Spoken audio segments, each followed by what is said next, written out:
Renan Santos merece o voto de alguém ou não? O meu não e dos meus eleitores não. Por quê? No Quem é fim- que manda lá no MBL? Renan, o irmão dele. São eles os que mandam mesmo lá. Sim. Cara, eu não me convenci, sabia? Com isso aqui? Eu acho que tu volta. Aí, ó. Eu queria dizer pros ex-MBL que estão aí, não me convenceu, cara. Que você não volta pro MBL daqui a um ano. Tu Não me voltaria convenceu. pro Não, MBL? sem chance nenhuma. Por quê? O que te decepcionou a ponto de você dizer que não volta? Porque, por conta dessas relações, quando você percebe como elas são dadas, é como você voltar com a ex que traiu você, mas ela no final do dia falava, não, amor, eu amo você, foi uma recaída minha. E como é que eu enxergo isso? Eu vou dar mais um exemplo de relação humana mesmo. Em 2024, tinha o meu aniversário, tinha acabado de voltar, fazia uns 9 meses que eu tinha voltado para Natal. Meu público era muito mais nacionalizado, muito mais São Paulo, muito mais Rio. E o que aconteceu? Como eu estava há pouco tempo na cidade, não consegui trazer muitas pessoas para um evento que o MBL ia fazer. E aí, dentro desse evento, ia vir o Renan, o Kim, o Arthur, o Guto e eu tinha pedido para vir o Coxinaro também. Era meu aniversário. Daí, como eu não consegui colocar muita gente, o Kim já desistiu de ir. Aí o Renan ficou doente.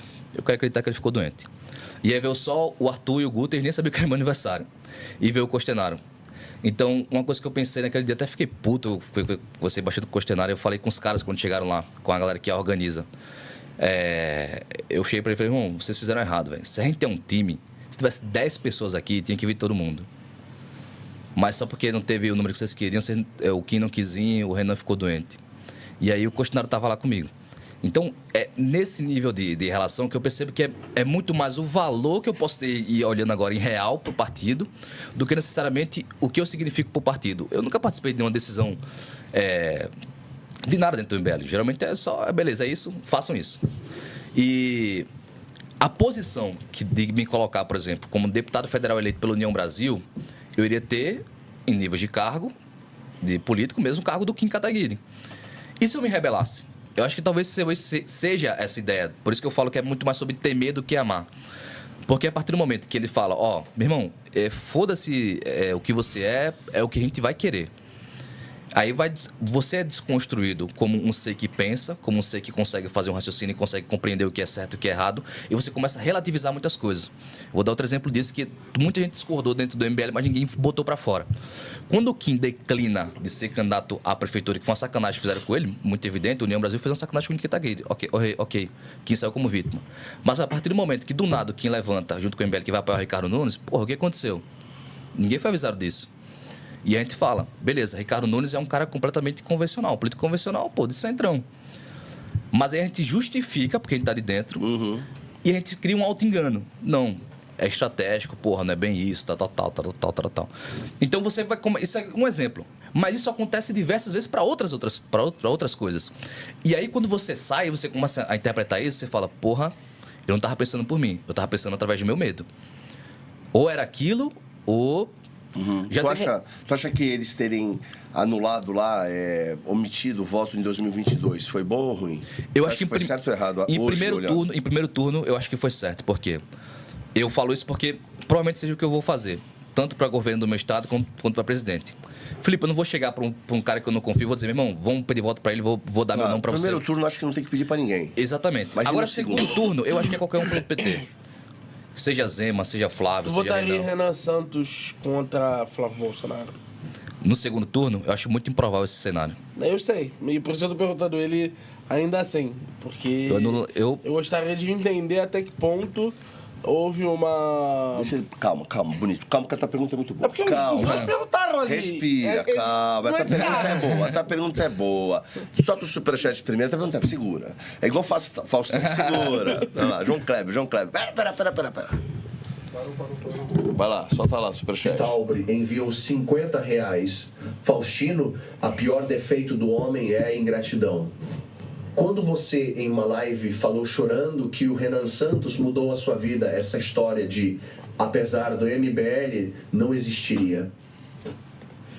Aí, tá vendo? É justamente o que eu falei pra vocês. Percebe que em nenhum momento aqui eu falei, sou grato pela oportunidade que eu tive, mas eu construí a oportunidade. Sim. E nesse episódio específico, eu agradeço o Renan pela oportunidade que ele tinha me dado. Sim. Mas isso não dá legitimidade de eu entregar minha vida pro Renan Santos. Óbvio Cara, que não é tô isso na entrando vida, minha alma. porra, Exatamente. É lógico. A minha pergunta pra ti é a seguinte. Você também não apoiou o Bolsonaro no segundo turno, porque você estava dentro do movimento. Não, eu nunca tinha votado, eu não tinha nenhuma pretensão Tá. em presencial. Mas você acha que o grupo errou? Tu chegou a verbalizar primeiro isso? em Não, primeiro- no segundo eu tô falando. Em segundo turno, eu acho que sim, porque eu vou dar mais um exemplo local. Tô falando como alguém tá dentro da política agora. Existe uma percepção de quem tá de fora e quando você entra, você vê que é muito pior.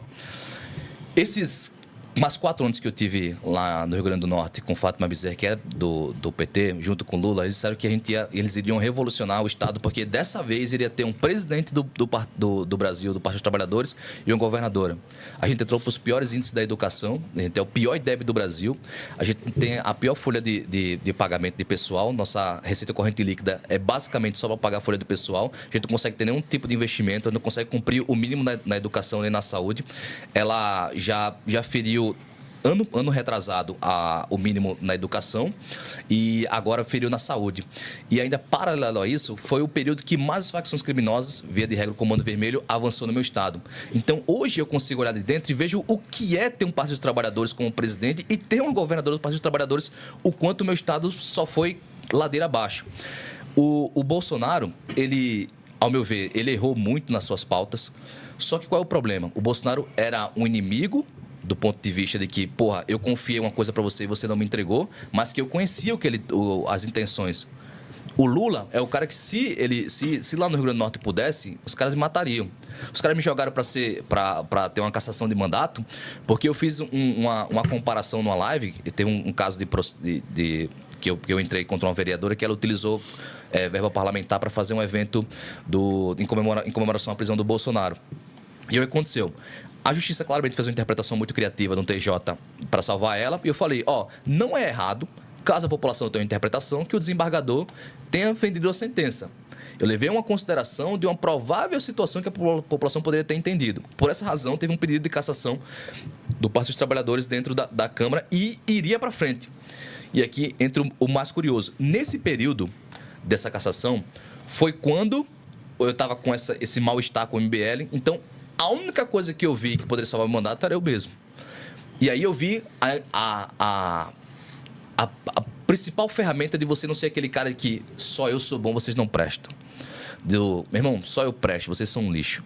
Porque naquele momento eu vi que eu precisaria de todos os outros vereadores. E aí eu tive que dormir de madrugada, tive que acordar muito cedo para conversar com cada um vereador e começar a entender o que eles achavam de mim, a minha postura que eu tinha, e passar os anseios dele, que por vezes, ele só é um cara de comunidade que, ele não quer entrar em polêmica. E ali eu tratava, às vezes, o cara como, você não presta por conta disso. Foi ali que a minha disposição salvou o meu mandato e eu percebi naquele instante que, a política não se faz só, eu sou melhor do que todo mundo. Sim. Então você Existem acha outras que pessoas boas também por aí. o Álvaro Borba tava muito certo, dizendo que o MBL não faz política? Depende do ponto de vista. Por exemplo, quando o Kim Kataguiri articula uma emenda ou ele passa um projeto de lei que, por exemplo, aumenta a pena para crime de onda, o cara fez política e conseguiu passar um PL. Mas quando, por exemplo, acho que foi até aqui, inclusive, que eu vi um corte do Arthur com acho que é a Ana, né? Isso. Fala que eles são os melhores. Eu acho que não é por aí. E eu tinha tanto essa mentalidade que depois teve um rompimento com o MBL, eu consegui ter acesso a outras pessoas que vieram me ajudar no gabinete e abrir meu pensamento para deixar outras pessoas chegarem mais próximo de mim. E eu percebi o quanto de pessoas boas tem por aí que também só precisam de uma oportunidade para poder fazer e exercer o trabalho dela. Então, eu acho que quando a gente tranca nessa ideia de que, só a gente presta, primeiro a gente está colocando sobre nós uma autoridade, uma moralidade que é construída apenas por nós mesmos. Quem está enxergando de fora acha isso ridículo. E aí, a partir do momento que a gente faz isso, a gente entra no limbo de que, quando a gente fizer errado, ou a gente vai passar um pano pra gente e tentar fingir que isso não acontece, ou a gente vai ter que fazer uma autocrítica. Então, mas eu acho que eles fazem uma distinção, esse discurso narrativo deles aí de somos os melhores. Eu acho que eles fazem uma distinção entre partido e pessoa. Então, eles querem dizer o seguinte, o partido é o melhor. E se o cara for bom, tem que estar no partido, digamos assim. Porque o partido é o melhor, é o partido perfeito, é o partido que tem o ideal, é o partido que está começando agora, está cheio de... Então, é o partido. Mas na hora de fazer a política, igual quem você citou, eles lutam por fazer política. Só que é um discurso perigoso. Mas eu tento fazer essa distinção. Eu acho que o discurso deles é muito mais: somos os melhores como partido. E aí é óbvio, tá dentro do partido é o melhor. Tá fora do partido não é o melhor, entendeu? Eu não concordo necessariamente, mas eu tento fazer essa distinção, porque senão fica muito louco, tá ligado? É tanta arrogância e prepotência que não é possível. Você tem que olhar e falar: não faz sentido isso aqui. Então eu acho que eles fazem essa distinção. Deixa eu te perguntar. Renan Santos merece o voto de alguém ou não? O meu não e dos meus eleitores não. Por quê? Pelos apontamentos que eu já fiz aqui em relação à intenção. Uma coisa é o que eu levanto sobre o que eu acredito no ano de eleição. Outra coisa é o que eu construí durante toda a minha carreira. Se a partir do momento que aí a gente vai entrar em determinados debates, por exemplo. Antes era conveniente, por exemplo, ser contra o aborto. Ou ser a favor do aborto, mas a percepção da população é diferente, ok? É legítimo mudar de ideia, concordo. Mas vamos para um exemplo mais prático de pragmatismo. Antes, Ricardo Nunes não prestava. Passa a prestar quando a gente está apoiando. Tarcísio não prestava. Não é bem assim quando vira vice-líder do governo. Então, é esse tipo de relação. E agora, olhando para fora, como estão me tratando, por exemplo, eu contei para vocês aqui, nu e cru, o que aconteceu, a minha saída. Eu estava disposto a sair pela missão para perder e botar ele no partido desde que eles conseguissem minha cartunense e eu não tivesse que mentir para o meu eleitorado. Mas só porque eu disse o não, ainda com esse contexto, eles saíram dizendo que eu era traidor, enfim, inventando história e tal, atacando minha família e tal. Então, se esse cara fez isso comigo, esse grupo, se eles tiverem realmente poder, o que eles vão fazer? Mas isso não é política, no final das contas? Todo mundo fica falando aqui para mim que isso é política. Eu não concordo, tá? Não, eu acho isso horroroso. Não, eu não concordo. Eu não tenho essa visão. Eu não acho que é política, porque essa política bateu na minha porta e eu disse o não. Eu disse vários sim, mas quando eu vi que eu tava... Não, eu digo, por exemplo, do Ricardo Nunes, do Tarcísio. Não é uma maneira de... Vamos lá, estamos tentando mudar o jogo. Não é o jeitinho da política? Eu acho que não também, porque desde que eu entrei, eu não me rendi a nada. Me ofereceram cargo na presidência da Câmara, me ofereceram cargo na prefeitura, eu neguei todos, mesmo sendo vereador do partido do prefeito. Então, isso é muito mais do que você... Eu vou dar um exemplo do que é sistema, por exemplo. A gente tem ideia de sistema de que, sistema é isso, esse grande caso está acontecendo com o Banco Master, foi olhar o Petrolão, é o Lula... O sistema é o seguinte, pessoal. O sistema é quando você entra realmente em situações onde você começa a ocupar espaço de poder e você, por exemplo, tô na vereança, vou pegar cargo do prefeito, sei que ele tem coisa errada, mas espera aí, vou pegar cargo para ele porque tem pessoas que precisam desses cargos, elas estão comigo. Eu botei minha mão no sistema, justifiquei para mim mesmo, criei um auto-engano e sem perceber eu já entrei no sistema. Passou-se a eleição, me tornei um deputado federal ou, sei lá, um governador. A empresa tal tem uma intenção boa de não sei o quê, vai me favorecer aqui, a gente vai conseguir fazer um grande projeto. Vamos fazer uma coisa... Botei mais uma mão, justifiquei o auto-engano. Então, quando você vai ver, o presidente da República... Né? Essas concessões, você já entrou com o braço inteiro e você nem percebeu.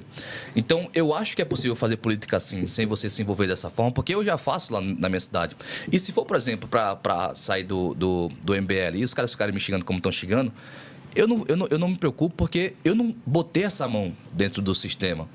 O que vai estar existindo é só esse ruído do lado de fora. E aí esse ruído, ele só valida para mim se eu levar em consideração que esse ruído existe. E para mim, hoje não existe esse ruído. É tanto que me rebatem lá na minha cidade, eu simplesmente nem respondo e ignoro por completo. Por quê? Quando você vive dentro de uma bolha, você acha que a realidade que existe é só aquela bolha. Eu estava comentando com os meninos, me atualizando de várias coisas, não estou sabendo disso. E por quê? Quando eu deixei de seguir todo mundo que era do ecossistema do MBL, eu percebi que nada do MBL chegava mais em mim. Então eu percebi que tudo aquilo que eu vivia era só uma bolha dentro do MBL. E aí, mais uma vez, é possível fazer política. Agora, quais são as pessoas? Quais são as intenções? Qual a intenção do coração? E aí que a gente entra nesse limite e eu respondo já a tua pergunta. Eu não votaria nem no Renan, nem no Flávio. Eu anularia também igualmente o voto se fosse os dois no segundo turno. Porque, pelo que já foi mostrado pelo Flávio, eu já consigo ter uma percepção do que é o coração dele e eu já tive na prática a percepção do que seria o coração do Renan. Então eu não votaria nenhum dos dois. E entre o Lula e o Flávio? Entre o Lula e o Flávio, eu votaria no Flávio. Entre o Lula e o Zema, eu votaria no Zema. Entre o Lula e o Caiado, eu votaria no Caiado. Entre Cabo Daciolo e Lula, eu votaria no Cabo Daciolo. Votaria no Renan entre o Lula e o Renan. Mas e se o Flávio fosse ou o Renan, ou qualquer outro candidato fosse provado qualquer tipo de corrupção? Não votaria. E nenhum dos dois. Nenhum dos dois. Eu tô contigo. Eu penso que a política tem que ser tratada dessa forma. Foda-se. E se tiver que sair da política também, ok.